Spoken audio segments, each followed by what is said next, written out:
Yan.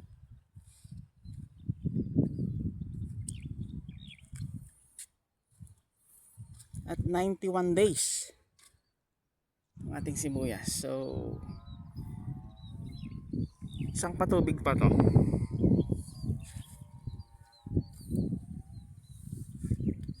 Tapos sakaling pwede nang pilihan. So schedule natin 10 days nung simula nung nagpatubig tayo. So naka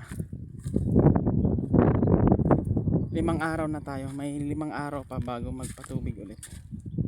Para sa ganon is magkalaman na lahat.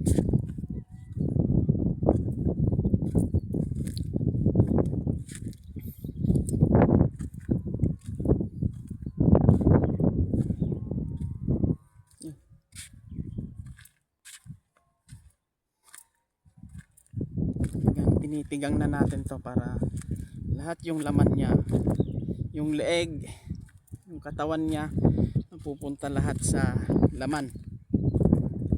Mahirap kasi pag patubig tayo ng patubig, hahaba at lalaki lang ang kanyang leeg, magiging bulugan, tawag nila bulugan.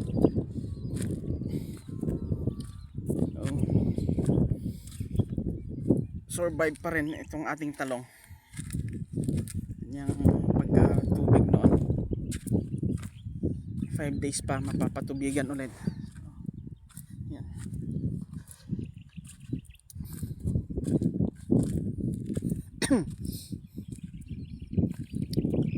Ano siya, the moment of truth na, later on sana hindi bababa yung presyo.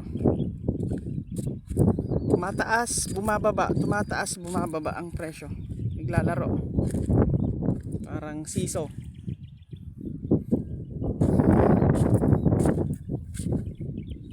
Eh dyan mga ka-LG, musta yung presyo sa inyong lugar ngayon? Ang lakaran February 2, 85 dito sa Pangasinan, pero may lumilibot 90, gawa ng wala yata silang mabubunot.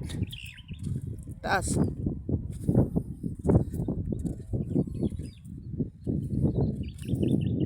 Sa ibang lugar may 70.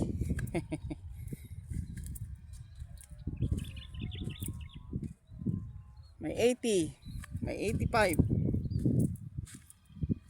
Yun oh. Share pala natin yung boundary na nilagyan natin ng straw. So nung karang araw, nung katapusan, pumunta ako rito mga tanghaling tapat, ang daming tagak. Parating pa lang ako rito sa area ko, kita ko na ng daming lumilipad na tagak. Then dumadapo na dito sa area na to, dito sa part na to. Pero nung pagdating ko, dyan sa kabila lang dumapo yung walang straw. Kasi itong sa atin, yan, pinalibutan natin ng straw. Yan. So ayun, hindi dumapo, ibig sabihin effective. Yan, buyer yon, yung namamakyaw, mag-asawa.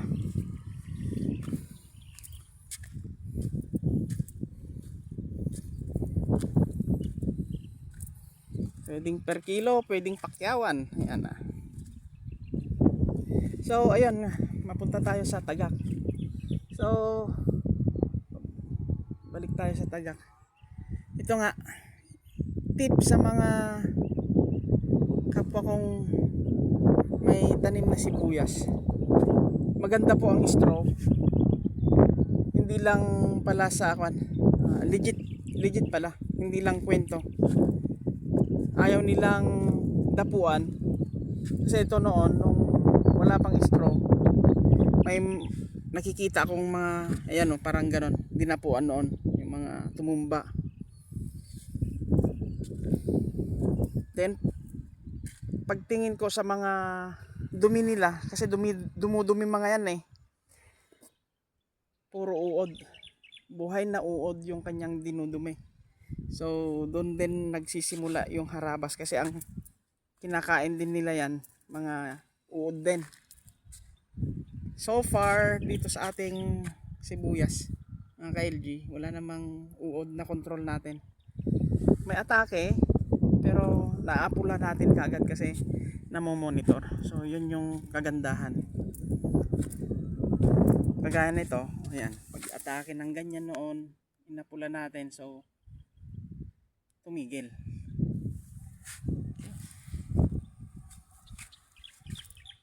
Happy farming mga ka-LG. Keep safe po.